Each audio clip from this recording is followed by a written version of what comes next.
All right, how is everyone doing? I am Rich CELENZA. Thanks for listening to the Rich CELENZA show. WTF are you talking about? So, I went and saw one of my favorite comedians this weekend. Again, I don't even know how many times I've seen him, Sebastian Maniscalco.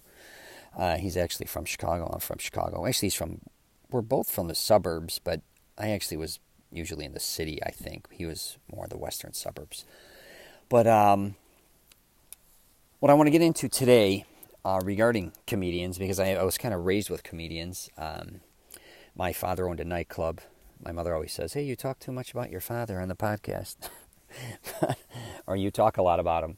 But my father owned a nightclub, and then he used to book 3 bands at night, and then he started to book comedians in between the bands, because a lot of times people would come out to see their band, and then after they were done, they'd leave his club, and then he'd throw up a comedian in there, and then people would sit there and listen, and then the comedian would leave while the other band was getting prepared for their set, and then the other band would come out, and people would stay and give them a listen, and hopefully like them and stay for the next band, and then a comedian would come in between the second and third, another comedian, which was quite interesting. And so what I ended up doing with my father, because I came from a divorced household, is my father would come to Chicago. I lived near the city, and his club was on the outskirts. And we would go to places. The main place we would go to back then was called Who's on First. I think it was in Schaumburg. I was young, basically from I want to say 9 or 10 years old, about 12. They would let me in. It was pretty interesting how they let me in there, and I saw tons of comedians there. I mean, hundreds, and then my father would book them if he liked them. And then as time went on, me and my dad started to hit comedy shows. I got a fake ID, and I saw people I'm talking in their infancy, like Clay, Sam Kinison, when they were known, Bernie Mac. I can't even tell you how many damn comedians and musicians I've seen over in my life, hundreds. And I don't even know how many comedians I've seen. And then as a while ago, about 10 years ago, I went to California, went to the Laugh Factory, and saw Dane Cook and some others as well, tons of different comedians. And then I ended up moving to Carlsbad, California, and my buddy was running events at the comedy store in LA, Sunset. It's a famous place, obviously, probably the most famous comedy club that I know of in the world, at least in the United States or North America. My buddy ran an event there on Tuesdays called Trippin On Tuesdays. It was more African-American, black-driven. I even saw Kevin Hart there. I'm not going to start listing all the comedians I've seen either. But I saw a ton of comedians there. I saw Chappelle's co-writer when they were doing Chappelle's show. Amazing talent. I've never seen talent like at the Comedy Store. It was crazy because I never ran into Joe Rogan. I saw Silverman there just doing some side stuff. It's very interesting if you've ever lived in California or hung out there, because, who was that, Chris Adele? When I used to see Chris Deli? Yeah, he's always there. He's a famous comedian now, but I saw him in his infancy. But to see him and actually Sebastian kind of were coming up the ranks at the same time, which was pretty amazing to see them years ago, 10 years ago, when they were just, I think Sebastian was, I don't know if he was still waiting tables at the Four Seasons, was he at? Hotel? I'm not sure. He was a waiter, a server. But the first time I saw Sebastian was when he was with Vince Vaughn, the Wild Wild West show. I think he had him in his movie. And my buddy Kevin loved him, and we saw that movie, and then we started to go see him at the Comedy Store, and then Chicago. We saw him open. They just in Rosemont. Is that a Zanies? So he came there and did like a local thing, which was great. And then I ended up seeing Sebastian in Lauderdale. I've seen him in a lot of places: Orlando, Chicago, and what I wanted to really get into this podcast regarding comedians is how I think, regardless how many comedians I've seen over my life, how I think Dave Chappelle is hands down the greatest comedian. I've never seen him live. I think the first time I may have saw him was on Def Comedy Jam, like a lot of us, I think. That was before the YouTube days, or I maybe saw him on, I don't know where else. I think that's where I saw him. You go back so far. And I remember the days my father was obsessed with Richard Pryor. And Richard Pryor was a legend in Illinois because he's from Peoria. And my father-in-law went to high school with him in Peoria. And he was just a massive presence. Not only was he hilarious, just everything about him. My dad would even take me to see. I think I went and saw him on the Sunset Strip. I must have been, 11, 12 years old. My dad, we'd go see comedians in the theater, including Eddie Murphy, obviously. And I loved Eddie Murphy so much that the first thing I got, I went in my school, I had to sell 50 calendars for $20 a piece to get a TV to put in my bedroom, and I did it. I think someone, my mother or stepfather, maybe both got me a VHS. And the first thing I had somebody record for me was delirious because I loved Eddie Murphy. I think the first time I saw him was on Johnny Carson. My mother would let me stay up late to watch comedians. She loved them too. And she didn't even know I was going to comedy clubs with my dad. It's funny when she's listening to my podcast, she's like, there's a whole other side of you. I can't believe this existed, this world. But I'm not going to tell my mom I'm in comedy clubs with my father or going to see all these bands and acts like Prince and all these people when they were really kind of nobodies. And that's kind of funny. But after, like I said, my father loved comedians.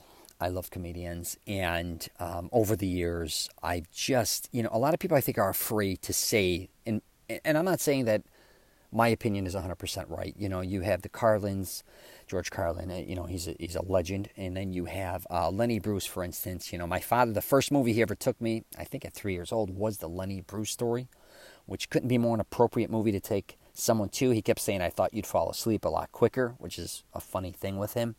I was so little, I think I was standing on the stair of the movie theater, on the chair, and I had my arms wrapped around him, and he had his, he was kind of holding me up, because if I sat, I was so little I couldn't see anything I was just looking through the chair, if that makes sense. Those old movie theaters, they weren't like they are now, where everything is, up. They were kind of more flat, and you couldn't see really unless you were an adult, and that's why they used to complain all the time. If you were tall, you couldn't see the screen and all this shit.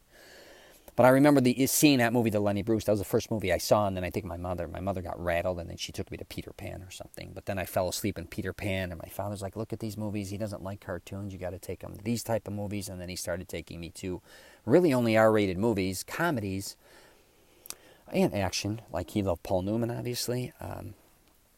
All them type of guys. We'd go see Slapshots and Jaws and shit that I shouldn't be seeing as a young kid, but I went and got to see him. So I was always around a lot of things that I think were probably inappropriate, but at the same time it made me grow up very quickly. But I got the gist of, I think, of being around such incredible talent, even though I may not see it personally all the time, but just seeing it and absorbing it. Because a lot of times I remember even my father, he owned his own club again, and then he had kind of like a DJ booth, and he would do some DJing and some other people, and then he'd get all these crates of music. And I remember the first time he played Thriller. First time he heard Saturday Night Fever, he took me to see that movie as well. He saw that movie and said, this is going to be the biggest album ever, and it was. I got to give him props on that. He said, this is not only that, it's going to be one of the biggest movies ever. It was. First time he listened to Michael Jackson's Thriller, we both looked at it, and he was blasting it in his club. And he's like, well, that's going to be now the biggest album ever. And I was like, oh, you got to be kidding me. And it was at that time. And then I remember when he heard the song Shaka Khan, and he said, that's the future of music right there, Tiger. And I said, because he said, yeah, it's going to have, someone singing rhythm, a bit, and then somebody rapping in it. That's the future. And I can't believe it. And that really kind of became true. A lot of the future music ended up bringing both components together. And that's why he's a professional musician who plays the drums and all that. But I really believe one thing I have a knack is to see incredible talent. And I remember seeing Chappelle for the first time, and I said, he's the most incredible comedian I've ever seen at his age, because I think he was still a teenager at that point, maybe, or very early 20s. And I remember seeing Sebastian. I said, this guy's an amazing talent. Besides just being Italian and loving him, Bill Burr, that guy's a national treasure.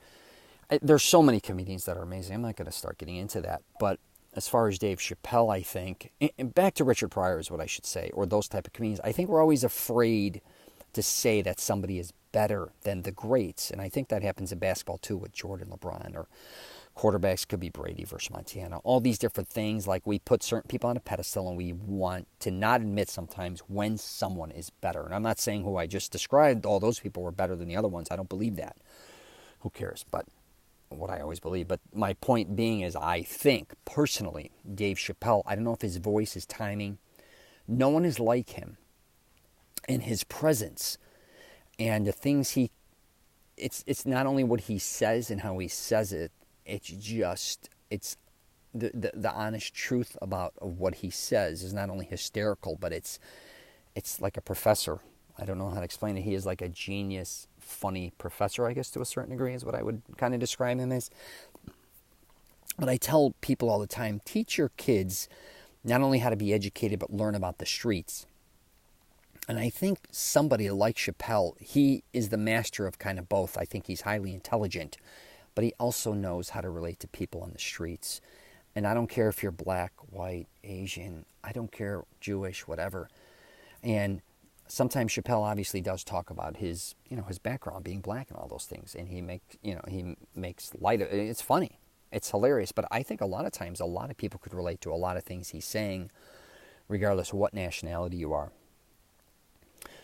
Not only that, it's just his voice, I think, the way he learned how to master his tones and his timing, how to work a crowd. I seen Sinatra when I was younger, and I used to be like, what is, I love Sinatra tunes. You're growing up, you're kind of like young. When you're younger, you're like, who are these old timers or whatever?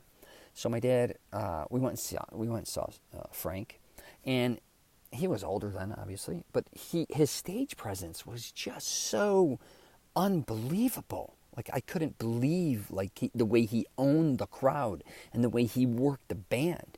It was like nothing I've ever seen before. And he has a great voice and the songs are great, but it was his just stage presence. He demanded respect when he sang, almost. The only other person I put in that category that I really seen is James Brown. He had a whole different thing. James Brown was just like, I couldn't believe it. I was seeing we went and saw him on the south side of Chicago. Me and my father, again, were the only white guys there. I was young, probably 10, 11 years old, maybe 12, I don't know. And he was older again, too, but not in his prime. But still blew the doors off this place. Like, he had two drummers sounding like a freight train I talk about coming.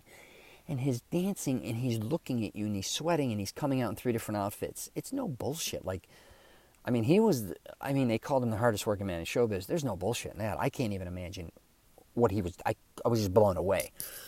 And I think sometimes when I look at Chappelle as a comedian, he's kind of blowing me away. Again, that's just my personal opinion.